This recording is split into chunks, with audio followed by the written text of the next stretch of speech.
Hello and welcome, this is Rooflemonger, and this is my tips and tricks guide for Nightwolf in Mortal Kombat 11. So as always with these styles of guides, I'm going to be covering a lot of different subjects here.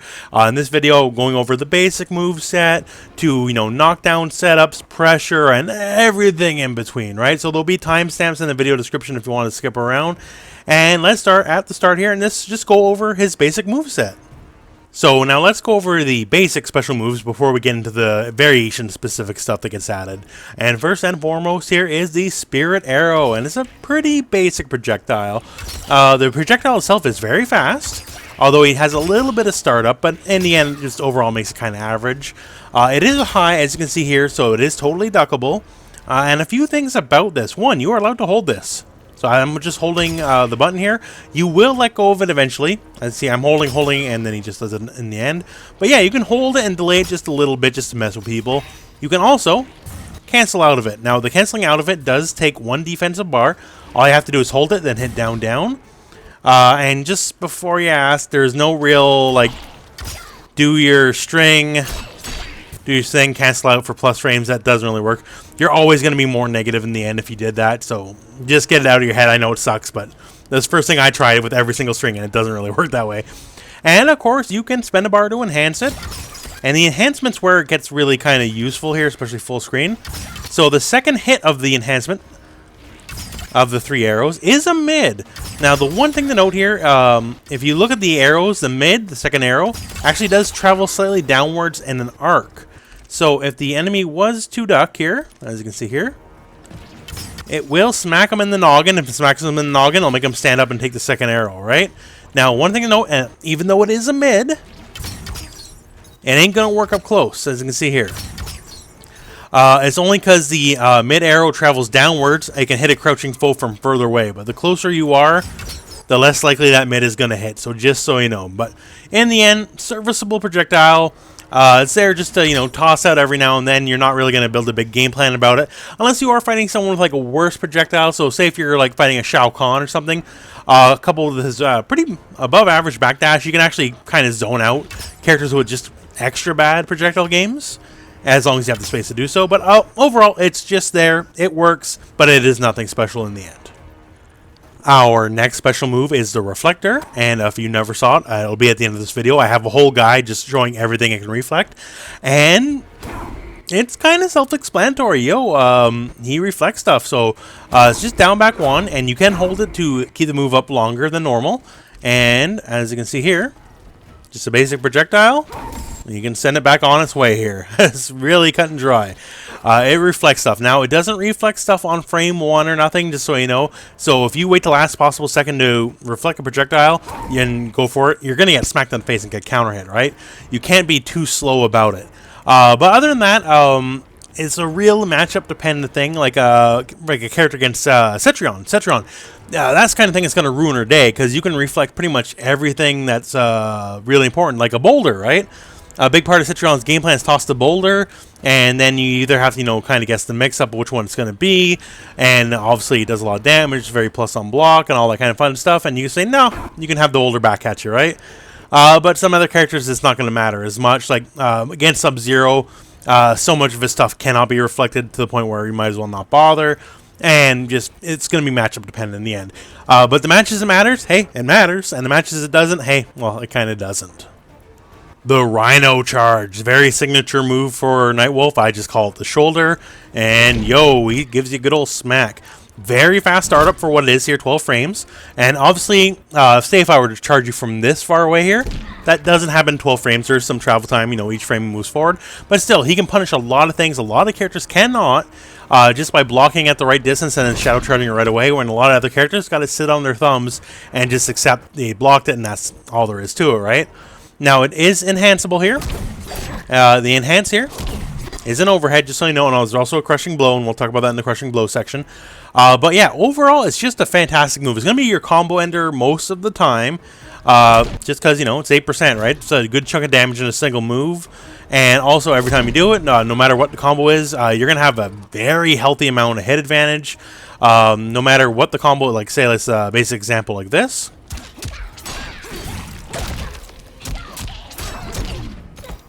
So you see we have 29 hit advantage, right? That's enough time to get a full dash forward and just whatever we want, be it hit, throw, or whatever, we can definitely enforce our game plan and enforce our pressure afterwards. So this helps him keep a lot of pressure on the opponent and, you know, set stuff up if he so chooses. But yeah, either way, fantastic move, fantastic combo ender, good in neutral, good just to toss out if the enemy just... they're flitting around a lot, and they're not just necessarily standing still and blocking, right? If they're moving around a lot, and, you know, that means you're not blocking. If you're not blocking, you get smacked. Simple as that, right? It's just a fantastic move. I feel like I'm gushing a little bit. It's certainly probably his best overall move in many levels, as far as specials go, because once again, it just dictates the pace, and he's always a threat from this far away, right? You cannot write him off at all if he's this far away. Yeah, his strings might miss, and so would a lot of characters and all kind of stuff. But if you're not blocking, you're always just, you know, one shadow charge away from getting got. So now let's talk about the variations and how it changes up his moveset. So just so you know, for the purpose of this guide, I will only be covering the tournament/competitive variations, because that's just what this channel is all about. So first up, let's talk about Matoka Warrior. Now, very simple to be sure. Very simple, but still very good. And it gives us the Rising Tomahawk and Spirit of Kiba, which is this guy right here.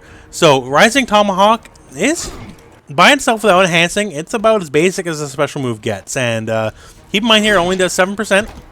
So it actually does less damage in your base shoulder charge, although it does give you more hit advantage. As you see, the enemy launches quite high, so you can actually get a more room to play around if you're going to do something fancy.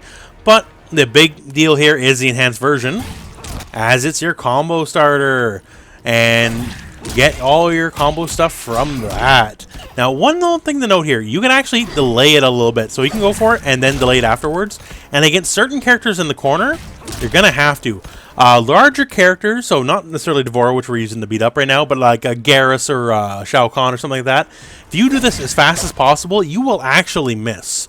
So you will have to do your move, slight delay, and then go for your ender. Otherwise, you will miss it, and then just keep it in mind because it's very important. But otherwise, it's kind of your basic launcher, and it just makes everything go. Now, besides that, we got Spirit of Kiba. Now, Spirit of Kiba is a damage buff here. So, just to show you here, a basic example, we'll use our base uppercut. So, 140, right? If we call Spirit of Kiba, that 140 turns into 161. And if we enhance it, turns into 175. So, the enhancement version will give you a bigger damage buff, and it also does last longer. The base version here, I'm not going to say super short. As you can see here, it's about to fade, and there you go. It's not terribly long either, right? One of the things to do is, after you get your knockdowns here, be it your axe or your shoulder or whatever, or even there's a lull in the battle, as long as they respect it, you can get away with a quick buff here. It's not, I'm not going to say it's lightning quick or nothing, but it's certainly a dang sight faster than, say, like the Shao Kahn priest buff. Even though it has been made faster, it's still quite slow. So when you think you can get away with it, it's a good chance just to get some extra damage. Because once again here, even if you get the base level buff here, which does, you know, quote-unquote the least damage buff here for DX, it still turns the throw from 14% to 16%. And that's just more damage. It's free. It doesn't cost you resource to do. You can just go for it. And if you do want to go for the one with the resource, there's an extra bonus. It is armored. The part here where he kind of raises his hands up, it is full armored, and you cannot be knocked out of the animation in any way, shape, or form. Now, you will, as you can see, still take the damage, right? But you won't be blown back or any of that kind of stuff here. You are just going to armor through it. And we're going to have a whole section on that actually later on, because there is some trickery you can pull with that. The second competitive variation is Ancestral Gift. And the big thing here is the command grab. Now, this command grab will always switch sides, just so you know, but you always have a decent little hit advantage afterwards, and if you do enhance it, see right here, you get an insane amount of hit advantage, 70, as you can see there. That's enough time for a full jump in, and you can still just do nothing, and they won't even wake up till after you've already well landed. You have such a crazy amount of advantage afterwards. You can basically set up and do whatever you want. Now, to be sure, there is a catch here. The command grab is indeed a high, unfortunately. I wish it was otherwise, but I gotta tell you, it's a high. So that is a bit unfortunate. But Yeah, just is what it is. Now, another thing about this variation is you do get more strings here. We have 2 new strings here. So before stand 2-2, the only follow-up would be 2-2-2, third hit here. But we can go 2-2, 1+3, and we'll just kind of give him a big old tackle and crank him in the head with the tomahawk. So that is a whole new string, and also has a crushing blow attached to it. And also we have here back 3, down 4.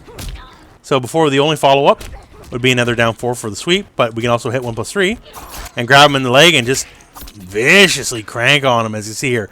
And also, for a single string here, this does quite a bit of damage here. That's just shy of 20%, right? That is not bad at all. It really isn't, especially for a variation that kind of struggles to get kind of big combos, right? Because with the now launcher, there's not really a lot of combos. This is actually quite serviceable. 20% is not nothing, especially considering it's meterless, right? Now, you will switch sides, as you can see here. But other than that, you know, it's pretty good. Like, this variation absolutely needed something like this. An outlet to get at least some damage as, like, unpunished. Also, that's an 11-frame mid as starter. So, if you're just fishing around here, you know, both fighting and poking each other and all that kind of fun stuff here, an 11-frame mid is what the doctor ordered in those kind of situations. And you can certainly cash out pretty decently. The final thing in this variation is the Moonlight Reflector. Now, it's exactly the same as the regular Reflect with one key difference, and yo, it's this. At any point, be it without reflecting or you have reflected and something, it doesn't really matter. At any point, you can enhance it, and you'll teleport directly behind the enemy. So it doesn't really matter the distance you are. You can be in their face or far away. It doesn't really matter. You'll always teleport directly behind the enemy. So it means basically what you think it means immediately. You can bounce back a projectile, teleport behind them, and then just combo out and just that kind of stuff, right? One thing to note as well, you don't have to do anything big. So say we have Devora here, and we catch her pass on a bug here.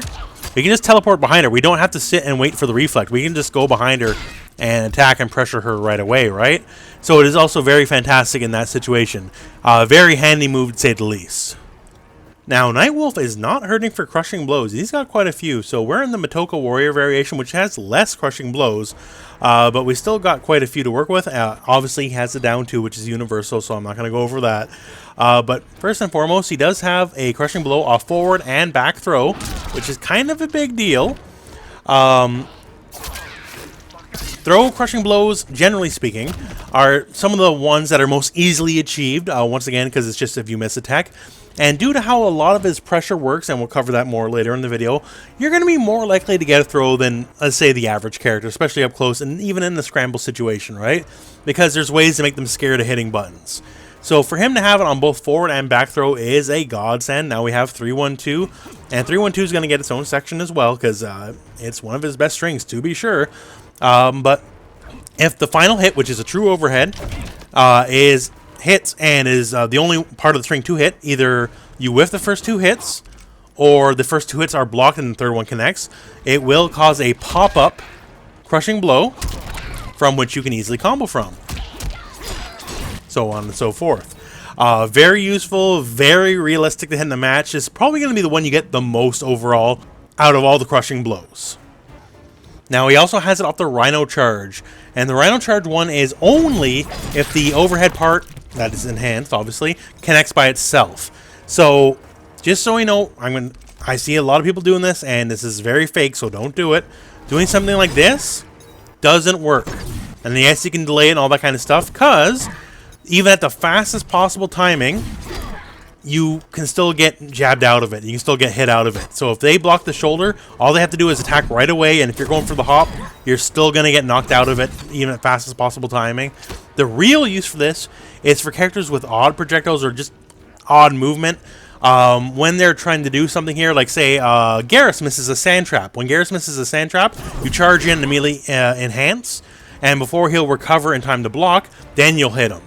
Now, if you actually hit him with the shoulder, you hit him with the shoulder, right? But that's the kind of situation I'm talking about. Or if, like, Cetrion misses her water spouts or that kind of stuff, right? You're looking for someone to miss, and then you immediately charge in and get it. That is the actual most realistic situation you're going to get this in. That said, also keep in mind, you can combo after this, and you can actually get a jump in afterwards. As you can see here. So, I see some people, they dash in and do the combo, and that's certainly fine. That's certainly all well and good. but you can start with a jump in because you have that much hit advantage before you actually go into your main combo. Now moving into the Ancestral Gift variation, so he has all the Crushing Blows we talked about earlier, and he has 2 new ones. He has 2-2 throw, 2-2 1+3, and this works if it's a punish or a counter hit. So in many situations here, that's going to be your go-to, and this is another outlet to get real damage as it causes 20% by itself. As you can see here, it's a very substantial bleed that lasts for quite a while, and overall it's going to be a little over 30%. So it's another way for this variation to get big damage without combos. And speaking of the command grab itself, also has a Crushing Blow. Now this one's a little trickier to get, and also once again comes with a very big bleed.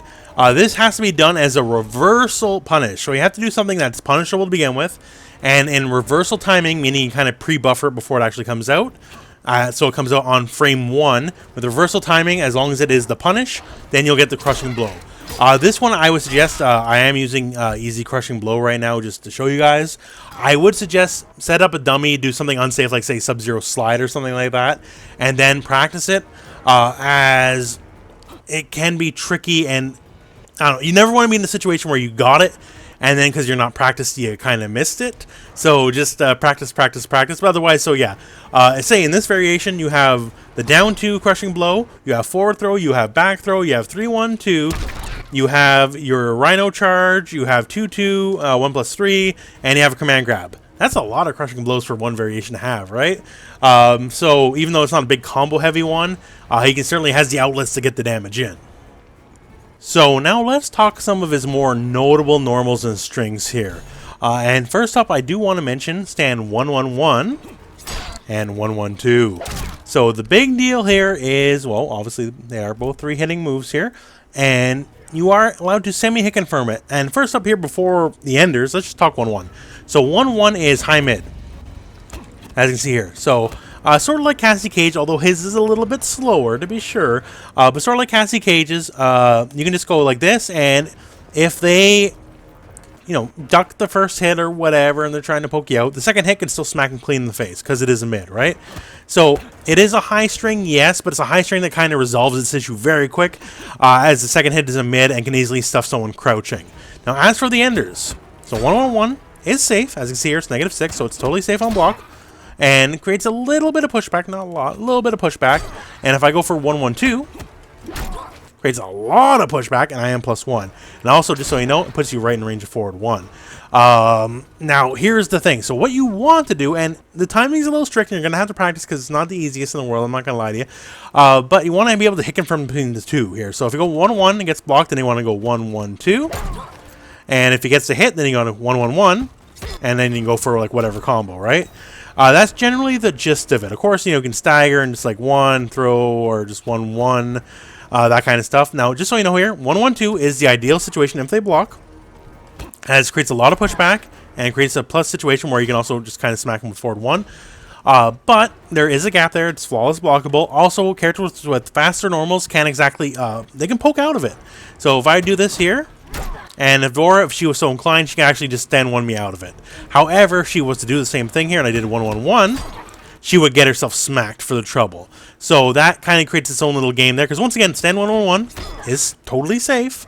You know, you are negative, right? It's not your turn anymore, versus like it being slightly plus and good space created on 1-1-2. But still, if they're inclined to smash a button here, then the 1-1-1 string will smack them out of it pretty nicely. It's just decent. Like, it's one of his primary forms of offense. You're going to be using it a lot, I can guarantee you. And once again here, just because 1-1, I guess the term now community is using as an auto shimmy, the high end of the mid here, that's also very valuable. And yeah, it's just really good. That's why it's a notable normal. And now moving on here, let's talk about back 1-3.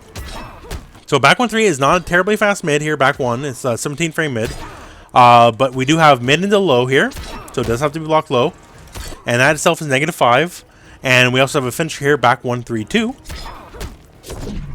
And it's only -3, so very easy to flawless block afterwards if you are so inclined. So this is another good hit confirm string. So if I see this hit, I can easily go into launcher, that kind of stuff here. And if not, well, then I can just hit confirm and end of this. Once again here, the issue here, and this is dependent if the enemy knows it, but if you're watching this video now, you know. Also, a bit of a gap. So if the enemy has a 7 framer, 8 framers, not going to work. 7 frame move, or better, if they have one of the few rare 6 frame moves. Between the final hits here, where the shoulder happens, that can actually just do their 7 frame move and knock you out of it, which kind of sucks. But people with 8 frame moves, no dice. They're going to get smacked. So keep that in mind. So if you're fighting a character you know can't reliably produce a 7 frame move, like say Collector, this will be very valuable in pressure, because then that becomes kind of a true will he, won't he? Like, will I do this? Or will I do this? And that becomes very real. Now, moving on real quick here, let's talk about down 3 and 3-1-2. These moves are going to get their own sections, so check the timestamps for those. Because when it comes to the whole will he, won't he thing here, 3-1-2 is a lot better than back 1-3, and that's why it's getting its own section. And D3, well, hey, you'll see. It's really good. Forward 1-2. Nothing much crazy to say here. It's -7, which is basically the edge of being safe on block. It's just 2 mid-hitting moves here. The first hit's 13 frames, which isn't awful, especially considering it has a little bit of range to it. And you're going to be using this to engage from a distance a lot of the time. And it's going to be your whiff punisher a lot of the time as well here. One thing to note here, forward 1 can be a little janky sometimes. It's very subject to breathing hitboxes here. Because here, sometimes I can take a little step into Devora, and just sometimes I really can't. It really depends on where they're breathing, which is kind of bad. But where they're breathing, if it'll hit or not. The absolute edge of the move. Any closer, it's fine. But yeah, once again, it's mid-mid. Perfect for hit confirms, all that kind of stuff here. You're going to use this move a lot. Now, another move here, also a good hit confirm, is forward 2-1. So not 1-2, 2-1. This guy right here. Now, this is an overhead starter combo. Now, the thing is about the overhead, his low game is very weak and very lacking. Down 3 is the best low, which we'll get into later on. But yeah, ideally you want to use this in conjunction with down 3. Is you want to harass them with down 3 so much, eventually they're just going to block low on everything without thinking about it, and that's when you crank them with the overhead and get your full combo. Now, there is a whole string to this, but that's really only applicable in the grappling variation, in my opinion. And we'll have a section on that. You can also end it forward 2-1-4. This guy here. So 4-2-1 is effectively safe on block. Yeah, it's -9, but you see the distance between the two enemies here. The -9 part of it makes it pretty safe when the distance is taken into account. But if you want 2-layer hit confirm here, and you do 2-1-4, you're -6, and you're just definitely safe, and you'll have to worry about it. Another very important string you're going to be using a lot is back 3-4. So back 3 here comes in at its fastest mid at 11 frames, and we all know in a scramble situation having quick mid is important. So while it is not the fastest mid in the game, to be sure, 11 frames certainly isn't slow, and it's definitely a dang sight better than some other characters get, right? So back 3-4 by itself is mildly punishable on block. So it's -14, but as you see here, there's a lot of distance created. So the opponent is going to have to know you're going to end on this, right, if they are to punish it. Because while -14 at this range is punishable by some, the fact that they just have to know that you're going to do it. Because you can also go back 3-4, down 4, and sweep, and it's also now safe at -7 in their face, right? So I'm not going to say this is a mix-up, because it certainly isn't a mix-up, right? But you can say basically, okay, am I choosing to end far away here? Well, certainly disadvantaged with the frames here, but end further away and safer. Or do I want to be -7 in their face? And if they try to chase down the back 3-4, then they're going to get smacked by the sweep if they try to chase that down, right? Also, it is a hit confirmable string, and once again, being your fastest mid, you're going to be using it. So you can go back 3-4, special cancel into that, and then at that point, that's another 2-layer hit confirm. So if you get the hit, you can go here, or you just let it rock if you don't get the hit, or you can go for the sweep. So it's a nice little multi-layer option that will always benefit you as long as you're able to hit confirm. Now, our next section here is a little trick on how to get the Spirit Wolf out after a combo and try to bait the enemy into doing something rash. So if we set ourselves here to the corner here, and let's just do a basic combo.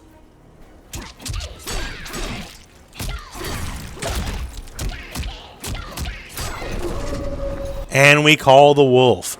So in this situation here, we're -26, right? So we're gonna get smacked, you'd think.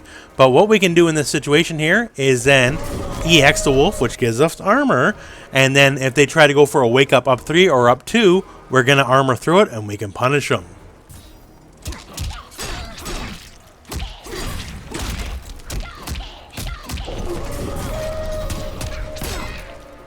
As you can see right there, we got a nice little punish. So it's going to be dependent on some people's up 2s recover quicker than others, obviously. But the whole idea is just to bait them out. And yeah, that's just the basic idea. It's just to bait out response from the enemy, be it up 2 or up 3. Even something as basic as this, because sometimes you're not always going to be able to get the punish depending on the character you're fighting, because some people recover quicker than others. But even a basic throw while you have the EX up, it does significantly more damage, right? That's not nothing. That's 17.5% right there. And it's just a neat little trick to get people, because once again, we're using the fact that the EX has armor on it, right? Now, once this is established, people are going to fall for it less, because if they just wait for it, you can't recover right away, unfortunately. So they can kind of just wait and punish. And some people, if they just like mash 1-1-1 or something like that, like you know, Nightwolf could. Some people who have very quick hitting strings, and the second hit hits very quickly after the first, they can just break through the armor. The first hit will be armored, then they'll hit you on the other end. So it's in the realm of gimmick territory, to be sure, but in the end, it's still a gimmick worth doing if the enemy doesn't know about it, because you can really catch him and really crank him really hard. So let's go over some of the tick throw setups here for Nightwolf. Tick throw is, of course, meaning if the enemy blocks and you go into your tick throw, then they just get chucked while they're still blocking. Now, keep in mind this, every single setup I'm going to show you, if they let go of block and duck right before the throw connects, then they're going to miss, and they can like crushing blow you and all that kind of fun stuff, right? But that's just the nature of the game. So the tick throws are as follows. Stand 1. Stand 1-1, which is very good. Very few characters have tick throws that work off multiple hits. Down 1. Down 3. Down 4. And you see, nice little vacuum in there. You can get it from really far away with down 4. It's really interesting. Stand 2.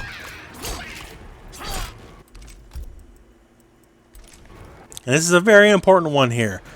Forward 2-1-2-1. This guy right here. So between the third and the fourth hit, that is when you can tick throw.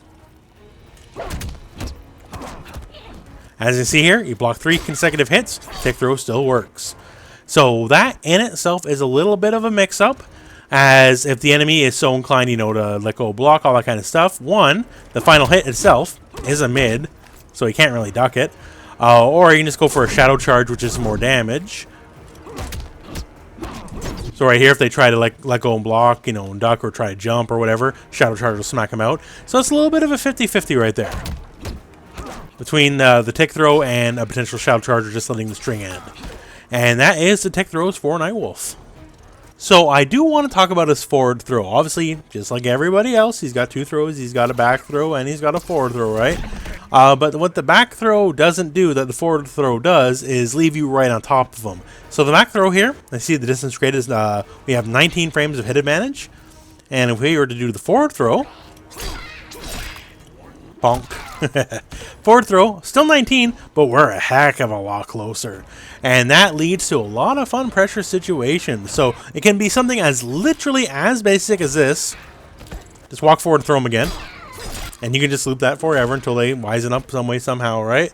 You can just walk forward and throw them. And we can do a lot of other fun stuff here. So say we do this, our forward throw, tiny step forward, back 1.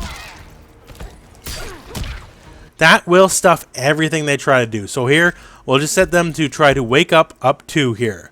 Thus, you know, trying to launch us and that kind of fun stuff.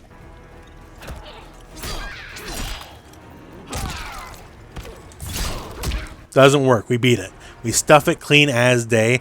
And right there, we got a bit of a fun thing to work with. So if we can't wake up 2, that means they can't wake up buttons in any way, shape, or form. We have a basic mix worked out right there. So as we already went over here, we can just walk forward and throw them. Because we have enough frame advantage just to walk forward and just chuck them, right? And they can disrespect that, right? They can down, try to uppercut it or just jab it or whatever, right? And also, if they can do an up 2 or whatever, and we'll still get smacked because we can't throw the up 2. But if they try to do any of that stuff, just something as simple as micro step forward, back 1, 3, then we stuff all of that stuff, right? And then they could roll through that, but once again, just walking forward and throwing them will beat the enemy forward or backwards roll, and then we just create a nice little situation like that. Now, I already know what you're probably thinking if you're a smart cookie. What if they jump, right? If we walk forward and try to throw them, and they jump, well, they're going to land on our heads and smack us, right? And if they jump, and we do back 1, 3 specifically, they're just going to, they'll get hit by the back 1, sure, and then since the 3 is a low, they'll miss and all that kind of stuff, and then they're just out free, and there's nothing we can do about it, right?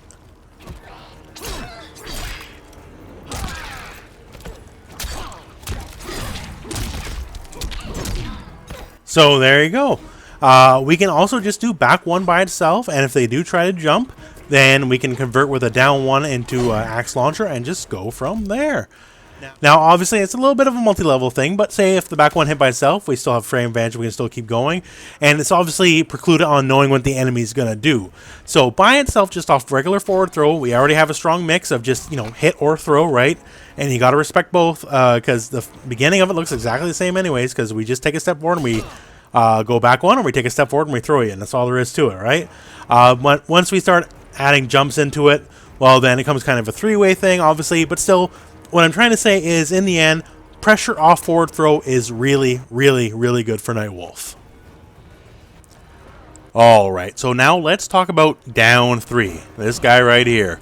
And yes, before you ask anything else, hey, yeah, it does a whole 1% damage, meaning I'd have to hit you 100 times with this move to win, right? So what's so good about it? Well, it's his only good low. Nightwolf's got overheads for days, he's got overhead, hit confirm starter, all that kind of stuff, but his lows are lacking.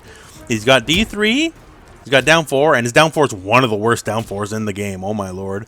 He's got a sweep, obviously, and he has a couple of strings that have a low in them, but only after the first hit, right?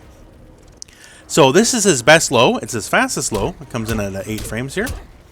And what it does is not so much damage. Damage is beside the point almost, right? I would still use this move if it did no damage. The fact is here it gives you 13 frames of hit advantage, meaning this is jail time. So if you're not familiar with the concept of jailing, just basically, long story short, in those 13 frames that they are being hit by, they have no recourse other than to hold block if something comes in faster than 13 frames. If they don't hold block, if they try to jump, if they try to hit their own button, they're gonna get smacked and they're gonna get got, and that's the end of the story. So he can jail with many things, but I'll talk to you basically, to my opinion, the 2 most important jails. Stand 1-1, which obviously can 1-1-1 to like a combo starter, or 1-1-2 on block. So it can jail into that, and it can jail into that at some pretty decent ranges here. The stand 1 can kind of have a deceptive hitbox, especially on the hit animation this causes, as it extends their forward hitbox towards you. So you can do that at distances anything other than close. So if you're a little further out, those are generally what you're going to be looking for here. And if you're close, you want to go for stand 3-1. And that's also going to get its own section because it's very, very, very important. It's potentially his best string. So basically, long story short, since it has good range, he does crouch while doing it. It does low profile him, right? It does have more range in his jab here, so where the jab will miss, that can hit. It's just very handy. It's not as fast as jab. Jab is 1 frame faster, just so you know. And the jab also can jail, also 10 frames hit advantage. But it's a little more strict and doesn't strictly jail into stand 3-1 here. Because on the frame that would connect, that's the frame they're allowed to duck again. They can mash their down 1s or down 2s. But yeah, generally just poke with it and just jail. Poke and jail, poke and jail. And that's really all there is to it. Once again here, let me just set them to duck. They have to stand up for this. They can duck all they want. They have to stand up for the pressure here. Unless you're slow. If you're slow, you're not going to get no pressure. Because then they'll duck again, right? But yeah, they have to accept it. And of course, once they accept it, once they start blocking, and they know for a fact they have to block in this situation, that's when you can start throwing them again, right? Because if they are blocking while ducking, then they can still get thrown. And once again, as we went over earlier in the video, Nightwolf has one of the better throw games because he has a throw attached to both his forward and backwards throw. So this simple little guy, quick little poke here, basically turns into a strike or a throw guessing game. Obviously, they can still tech the throw. They still have that option, right? But you can just apply a lot of pressure and just go from there. Just once again here, just a little toe tap. And stand 1-1 if you're a little closer here. Stand 3-1, that kind of stuff. And go from there. Or if you think they're going to block, you can try to forward or backwards throw. Try to really... Even if you're near the corner, I'm just going to say, even if you're near the corner, don't be afraid of a back throw, because you want them to tech incorrectly so you can build your Crushing Blow. It's very much a big deal for them, because each Crushing Blow throw is 30%, right? So don't be afraid to give up a little bit of positioning to get incorrect tech to build up the Crushing Blow in this situation. It's just a really, really powerful tool. And once again here, just all based off a simple little poke that does almost no damage. So now let's talk about what is potentially his most important string besides just the basic 1-1. And that is stand 3-1. So yes, it is high. Just so you know. That's why we went over in the jailing section. It is certainly best used after a jail to be sure, right? But it is high. But if you do block the first hit, you cannot let go of block and try to duck the second hit. Just so you know. If the first hit is blocked, the second hit is guaranteed no matter what they do. And that's one of the reasons why this still works. As long as you get them to block that first hit, you're good to go for the rest of the string here. Also, as you see here, it does 7850. It is a higher than average damage string, which will help us because it is obviously a hit confirmable string. So you can easily go into your combos from here and easy peasy, right? That's great. That's fantastic. But the real benefit here is the ender. So 3-1-2. So 3-1-2, and the final hit here is a true overhead, and that does have a Crushing Blow attached to it. So the Crushing Blow will only activate is if the final hit, the chop, is the last, the only move to hit in the string. So it can either be the other moves just whiffed entirely, or if they're blocked, which is going to be the case 9 times out of 10. So this is basically the biggest will he, won't he string that he has, because between 3-1 and 3-1-2 here, there is no gap that a 7 frame can go through. Unlike, say, back 1-3, where back 1-3 and back 1-3-2 does have a large enough gap for a 7 framer to punish. If you dare try to hit a button during this, you will get smacked, and you'll get Crushing Blowed into some big damage, right? And even if you just get the string by itself and get knocked down by itself, it is plus 31 on hit, right? So there's a lot of dash forward pressure, and you can just keep going after him after that. So it's a big win no matter what. So ideally, the game plan you're going to be looking for is pretty basic, but it's still pretty strong. You're going to be going, 3-1, and if it hits, then awesome, right? If it hits, awesome, go into your combo, that kind of stuff. Best case scenario is if it hits to begin with, right? But if it doesn't hit, that's when the mind games start. As you see, between the final hit, he does pause just a little bit, and that pause is enough to induce the opponent to visually wonder what's going to happen next. And if you go for it, and they block, hey, whatever, you're -2 from this far away. Might as well be neutral, right? Might as well be neutral. -2 from this far away. They block, whatever. If they try to hit a button, cool, Crushing Blow. And then you can also go, hey, I'm not going to do anything. Oh, now I'm going to throw you. Or I'm not going to do anything. Now I'm going to keep attacking, I'm not going to do anything. Now I'm going to poke you. That kind of stuff.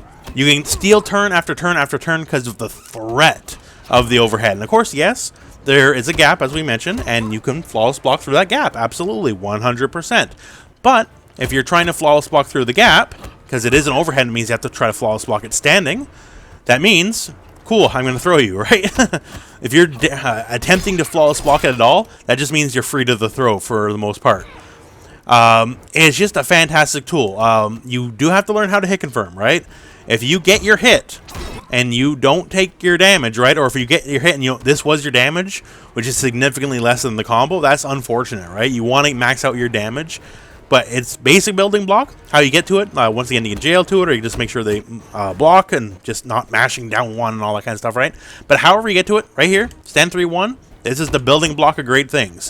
Either you get a Crushing Blow, you make them doubt themselves on whether or not you're going to take your turn afterwards, and from there you just go for throws or more pressure or all that fun stuff. I cannot stress enough how important this string is to his offense. Now on to his generalized game plan. At least in my time, and as of time recording this, he's not even been out for a full week yet, so perhaps there are greater insights, but in my time, he's generally gonna try to bulldog you. Not to say he won't be playing neutral, because obviously he has to, but generally speaking, you want to get on him and then just stay on him. Now, you're going to be doing that with a lot of jailing, a lot of judicious use of stand 1-1, and to stand 1-1-1 into a combo ender, or just into your plus follow up here, or trying to just bait them into mistakes, that kind of stuff here. He has the tools for that. He is a lower damage character overall, mid-screen anyways, but mid-screen's where most of the damage in the game's going to happen. He has tools otherwise, like, you know, reflex is an interesting tool. He does have his arrow, but his arrows, as far as projectiles go, is pretty standard, right? You're going to use this basically to counter zone with, or just frustrate someone, or maybe bully a character that doesn't have as good as what you have, like maybe like a Shao Kahn or something like that. But for the most part, yeah, you just want to get in. Now, as far as getting in goes, hey, he can do it. Like, that's not a problem, right? You can do Rando Shadow Charge whenever. Obviously, Rando Shadow Charge whenever has the caveat of, yo, that is definitely death on block, so you better believe in it, right? Or be so random in it that how could they guess the block if you yourself are just letting go of control and giving it to God, right? And just doing random Shadow Charges. Besides that, the other big tool to get in is forward 1-2. Now, once again, forward 1-2, I did go over earlier in the video. The hitbox is a little wonky. The first hit specifically. Second hit's eminently reliable, right? But the first hit is subject to breathing hitboxes, sadly. And you can have like a laboratory situation, and just depending on what frame they are on a breathing hitbox, even if they're blocking, right? Will be if it misses or not, which is annoying. It's not super reliable as a footsie tool sometimes, because if you miss the first hit and they didn't, you know, you're getting smacked, right? But still, it's there. It's forward moving to be sure. But yeah, one thing I don't see a lot of people using yet is 4-2-1. And 4-2-1 is amazing. So yes, 4-2 is 24 frames. It's slow. It is technically quote-unquote reactable, to be sure. But that, on top of the fact you should be making judicious use of your down 3 jail and to just, you know, whatever you want, right? But you should be making judicious use. It's very quick poke. And at a certain point, doesn't matter how quote-unquote reactable something is, once you have trained them to always block low forever, or you're going to lose your life into my jail mix-ups, they're just going to reflex block low everything, and then bingo, bango, bongo, you know, that hits, right? And once again, that's pretty safe for the pushback and all that kind of stuff. And if you want to do layer hit confirm, you can make it even safer yet. But yeah, it's a true overhead combo starter is fairly rare in this game. Obviously, he's not a 50-50 character because, you know, if the 50-50 is 1% or 28, like, it's not that big of a deal, although obviously still carries the jail. But yeah, you want to harass with this. This is his biggest tool. If he did not have this tool, I think he'd be much worse off, honestly. Speaking of which, I do think he is, at the time of this recording, I think he's a solid mid-tier. He has his strengths, to be sure, as we've gone over in the video. But once again, lower damage. While this doesn't necessarily play into a tier, I do find some of his more optimal corner combos unnecessarily strict for what they are. That's annoying. Once again, we had a couple hitbox issues with forward 1, which is a little frustrating. But overall, he's got the tools when he needs. Just no one tool is overwhelming, in my opinion. But he does have everything he needs, and once he gets in, and once he starts jailing you and all that kind of stuff, especially 3-1. 3-1 is so good, oh my lord. 3-1 is so good, and that's definitely one of his best tools, and make use of it, to be sure. But he has what he needs. It's just no one thing is truly overwhelming. You know, a lot of the top tiers in this game, when we talk about top tiers, it's like, oh, this character's top tier, and I hate this because this thing, one thing is very strong, right? He has no one thing you'll say, well, I hate this about Nightwolf because this one thing is very strong. Everything he has works, but it is eminently fair in the end. And so that comes to the end of the guide. So hopefully the guide helped you out. Hopefully you learned a thing or two about the character. I find Nightwolf very fun. He can just kind of work at a lot of ranges. Obviously he's not the best at anything, and I do think he's much more suited up close. But at least he can kind of contest at all aspects of the screen. Even if, like, say, mid-range, it's, you know, random shoulder charges. But yeah, he's very fun, and that's the most important thing. Even if he's not super top tier, fun is the most important thing a character can be. So in that, I think he has it in spades. But anyways, that's it for me, so thank you very much for watching. I hope this video has found you well. Go and play some Mortal Kombat.